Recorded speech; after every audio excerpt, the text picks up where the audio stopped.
Flop ആയിന്ന് വിചാരിച്ചെടുത്തുനിന്ന് നല്ല അടിപൊളിയായിട്ട് മാറിയ ഒരു പായസത്തിന്റെ കഥയാട്ടോ ഞാനിന്ന് പറയാൻ പോകുന്നത്. ചൂടായ പാനിലേക്ക് ഞാൻ കുറച്ച് നെയ്യ് ചേർത്ത് കൊടുത്തിട്ടുണ്ട്. അതിലേക്ക് സേമിയ ഇട്ടിട്ട് നന്നായിട്ട് റോസ്റ്റ് ചെയ്തെടുത്തു. അതേ പാനിൽ തന്നെ ഞാൻ കുറച്ച് ബ്രൗൺ ഷുഗർ ആഡ് ചെയ്തിട്ട് ഒന്ന് കാരമലൈസ് ആക്കാൻ നോക്കിയതാണ്. പക്ഷെ അതൊരു വിധത്തിലും ആവുന്നില്ല. പിന്നെ ഞാൻ അതിലേക്ക് കുറച്ച് പാൽ ഒഴിച്ചിട്ട് ഒന്ന് മൂടി വെച്ചിട്ട് നന്നായിട്ടൊന്ന് തിളപ്പിച്ചെടുത്തു. അപ്പോഴത്തേക്കും ആ ഒരു ഷുഗറും പാലും കൂട്ടിയിട്ട് നന്നായിട്ട് മിക്സ് ആയിട്ട് വന്നിട്ടുണ്ട്. പിന്നെ ഞാൻ അതിലേക്ക് നേരത്തെ മാറ്റി വെച്ചിട്ടുള്ള സേമിയയും കൂടി ഇട്ട് കൊടുത്തിട്ട് നന്നായിട്ടൊന്ന് മിക്സ് ചെയ്ത് കൊടുക്കുകയാണ്. ഇനി ഇത് ഈ ഒരു പാലിൽ കിടന്നിട്ട് നന്നായിട്ട് കുക്കായിട്ട് വരണം. അപ്പം ഞാൻ കുറച്ചും കൂടെ പാലൊഴിച്ച് കൊടുത്തിട്ടുണ്ട്. ഇനി നമുക്ക് മൂടി വെച്ചിട്ട് നല്ലതുപോലെ ഒന്ന് കുക്ക് ചെയ്തെടുക്കണം.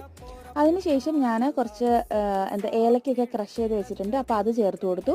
പിന്നെ മധുരത്തിന് ആവശ്യമായിട്ടുള്ള കണ്ടൻസ്ഡ് മിൽക്ക് കൂടെ നമുക്ക് ചേർത്ത് കൊടുക്കാം. ഓൾറെഡി നമ്മൾ ആദ്യം ഷുഗർ ഇട്ടതാണ്. കുറച്ച് കട്ടിയായപ്പോൾ ഞാൻ അതിലേക്ക് കുറച്ച് ചൂടുവെള്ളം കൂടെ ഒഴിച്ചു. പിന്നെ ലാസ്റ്റ് നമ്മൾ നെയ്യിൽ വറുത്ത് വെച്ചിട്ടുള്ള കാഷ്യൂനട്ടൊക്കെ ഇട്ടിട്ട് നന്നായിട്ടൊന്ന് മിക്സ് ചെയ്തെടുത്തു. ഇങ്ങനെയൊക്കെ പായസം ഞാൻ ഒപ്പിച്ചെടുത്തിട്ടുണ്ട്. പക്ഷേ ടേസ്റ്റ് സൂപ്പർ.